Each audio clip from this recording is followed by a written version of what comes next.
안녕하세요. 머니트레이너 장빈입니다. 저는 5년차 머니트레이너고요. 지난 5년간 총 1,500명의 20대 사회초년생들에게 월급 관리를 코칭했습니다.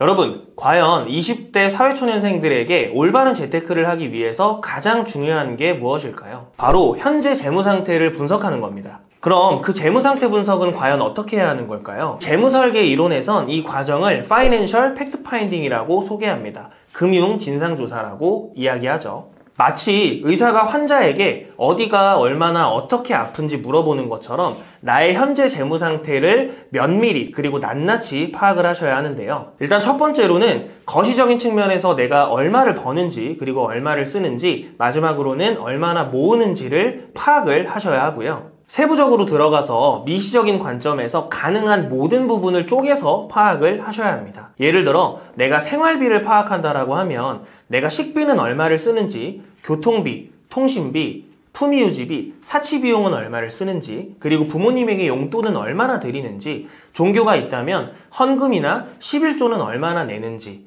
이처럼 가능한 나눌 수 있는 데까지 나눠서 세세하게 파악을 하셔야 합니다. 하지만 대부분의 사람들은 이렇게 본인의 현재 재무 상태를 분석하지 않고 재테크를 시작하려고 하는데요. 왜냐하면 많은 사람들이 재테크에 정답이 있다고 생각하고 요행을 바라기 때문입니다. 하지만 재테크에는 정답이 존재하지 않습니다. 왜 정답이 존재하지 않냐면 성공한 사람들은 각자 성공한 재테크 방법이 모두 다르기 때문입니다. 예를 들어 여러분이 먹방 유튜버가 되고 싶다고 가정을 한번 해볼게요. 여러분이 먹방 유튜버가 되고 싶다라고 해서 모든 사람이 쯔양처럼 많이 먹는 컨텐츠로 성공할 수 있는 건 아닙니다.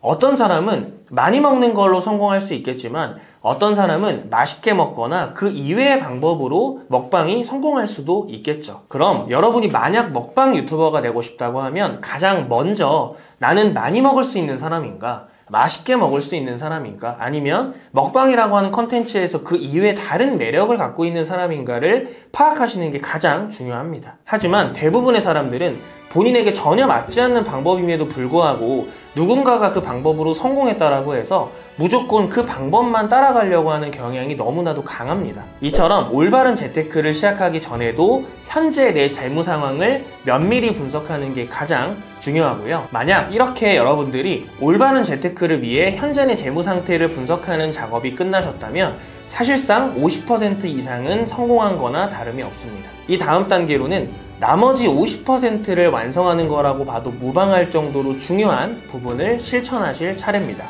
바로 재무 목표 설정입니다.